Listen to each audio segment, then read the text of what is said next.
préparez-vous à plonger dans l'histoire fascinante et paradoxale de Jeanne d'Arc, figure emblématique de l'histoire française. Libératrice de la France, jeune fille aux victoires militaires impensables pour les stratèges de son temps, unique sainte catholique brûlée vive sur ordre de l'Église. Héroïne ou simple paysanne. Visionnaire ou schizophrène. Combattante courageuse ou instrument de la propagande française. Tentons de décrypter ce personnage complexe. Née vers 1412 à Domrémy, en Champagne, au sein d'une famille paysanne aisée, Jeanne d'Arc grandit dans un contexte tumultueux. La guerre de sang en déchire la France depuis déjà 75 ans. Pour saisir l'importance de son rôle, il faut revenir sur les origines du conflit. Édouard III, roi d'Angleterre et neveu du roi de France Charles IV, décédé sans héritier mâle en 1328, reconnaît initialement Philippe VI, cousin du défunt roi, comme souverain français. Mais lorsque Philippe tente de réduire les possessions anglaises en Europe, Édouard, ulcéré, revendique le trône. Débute alors l'un des conflits les plus longs de l'histoire, passant des arbalètes et des arcs à l'artillerie et aux armes à feu. La survie même du royaume de France est menacée, et au début du XVe siècle, l'Angleterre domine les combats. C'est dans ce climat explosif que Jeanne voit le jour. Son père, propriétaire d'une vingtaine d'hectares et disposant d'un revenu confortable de 200 francs, une somme importante pour l'époque, lui assure une éducation soignée. Plus tard, à la cour, ses bonnes manières susciteront l'étonnement, alimentant la rumeur d'une filiation illégitime avec le duc d'Orléans, décédé 5 ans avant sa naissance.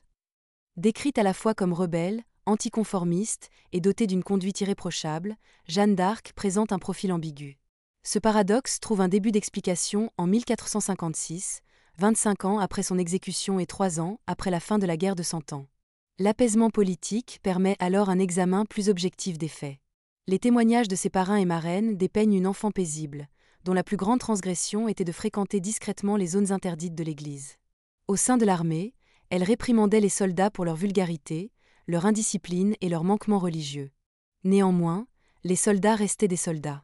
À 13 ans, en 1425, Jeanne commence à entendre des voix et à avoir des visions.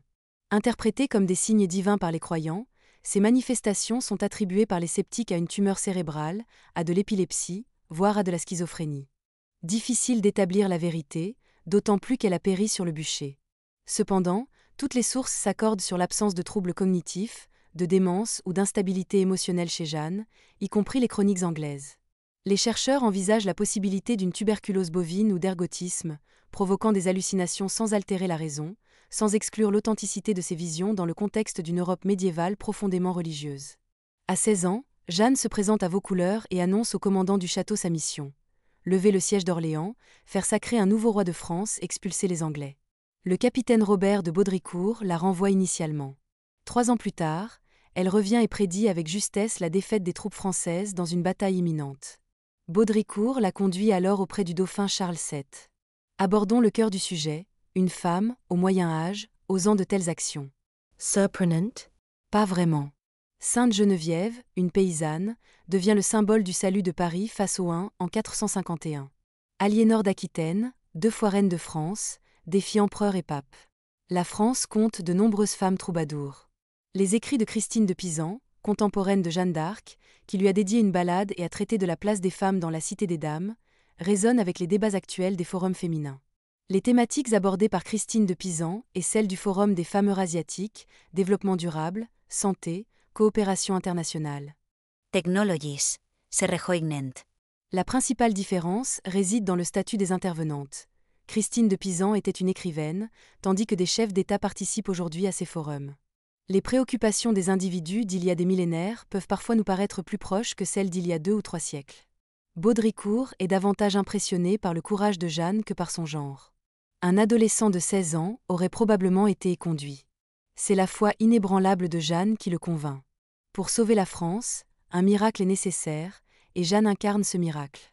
L'anecdote de la reconnaissance de Charles VII parmi la foule lors d'une épreuve est souvent rapportée.